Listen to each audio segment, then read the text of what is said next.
大沢妙子さんは大沢二郎さんがお父さんということでよろしいですか？啓太は前の夫との子供です。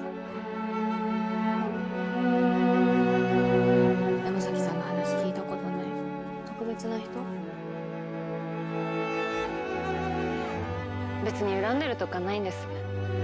でも奥さんの顔見たらもう憎くて仕方ないんです。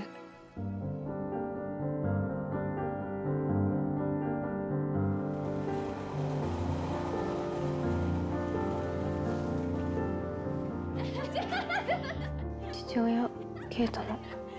あなた勝手すぎるよ。妙子がどれだけあなたを探したか知りもしないで。好きな人が好きな人を探すのをずっと手伝ってきたんだよ。次ママの番。でも次は本当に孫も抱かせて。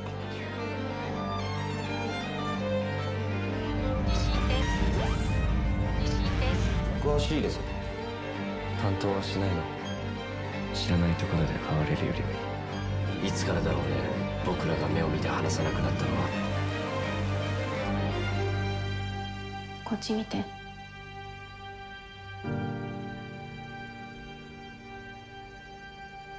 あ、待って、間違えた。